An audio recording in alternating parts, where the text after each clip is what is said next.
ভয়াল 15ই নভেম্বর আজ 2007 সালের এদিন প্রলয়ঙ্কারী ঘূর্ণিঝড় সিডরের আঘাতে লণ্ডভণ্ড হয়ে যায় দক্ষিণ উপকূল। প্রাণ হারায় 5,000-এরও বেশি মানুষ, ক্ষতিগ্রস্ত হয় প্রায় 3 লাখ মানুষ। সিডরের 8 বছর পেরিয়ে গেলেও এসব মানুষের পুনর্বাসনের নেওয়া বেশিরভাগ পদক্ষেপ বাস্তবায়ন হয়নি আজও। প্রতিনিধিদের পাঠানো তথ্য ও চিত্রে রেজাউল করিমের ডেস্ক রিপোর্ট। 2007 সালের 15ই নভেম্বর ভয়াল সেই রাতে 250 কিলোমিটার বেগে ধেয়ে আসা ঝড় নিমেষেই উড়িয়ে দেয় সবকিছু। 15 থেকে 20 ফুট উঁচু জলোচ্ছ্বাস ভাসিয়ে নেয় ঘরবাড়ি। মুহূর্তেই বিরানভূমিতে পরিণত হয় সাতক্ষীরা, পটুয়াখালী, বরগুনা, বাগেরহাট সহ দক্ষিণ উপকূল। এরা যে ক্রীড়া কোথায় গেছে আমি তা বলতে পারি। আমার একটা বাচ্চা আমি ঘুষতে নিয়ে ওর ধরে আমি রাখছি। সবই হারাইলাম, এমন আর আশ্রয় দেবে আমাদের বা আমার পায়ের তলে মাটি নাই। আমার পিছনে বাজার তার গণকবর আছে, এখানে 36টা।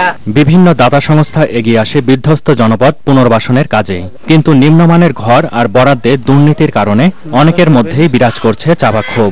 একটা দরজা দিয়া একটা ঘর দিয়েছে, এতে স্বামী স্ত্রী ছাড়া বাক্সের মতন অন্য কেউ লইয়া থাকা যায় না। আমরা রাস্তার ব্যাপারে খুবরি বেঁধে আছি এখন এই অবস্থায়। আমাদের কোনো জমা জমি নেই, কোনো অর্থ নাই যে তার থেকে কিনবো। সিডরের সেই ভয়াল রাতে ভেঙে যাওয়া বেড়িবাঁধগুলো এখনো পুনর্নির্মাণ করা হয়নি।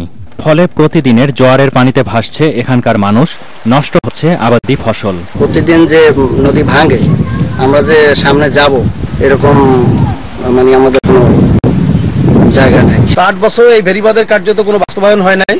এখানে মানুষ এখন রান্দা বাজারের শহর রক্ষা বাঁধছ একটা টেকসই বেড়িবাঁধ দেখতে চায়। 8 বছর পার হলেও সিডর বিধ্বস্ত উপকূলীয় এলাকার মানুষের জন্য আশার বাণী শোনাতে পারলেন না কর্তৃপক্ষ। আমাদের এই কাজগুলো প্রক্রিয়া করতে কিছু সময় লেগেছে, তবে বাংলাদেশ সরকারের ভিশন 21 মধ্যে এই টেকসই বেড়িবাঁধ নির্মাণ করা সম্ভব হবে। নানা ধরনের আশ্বাস আর প্রতিশ্রুতি থাকলেও নির্মিত হয়নি পর্যাপ্ত আশ্রয় কেন্দ্র। সিডরে ক্ষতিগ্রস্ত এ জনপদের মানুষ অপেক্ষার প্রহর গুনছে কবে আসবে জীবনের নিরাপত্তা।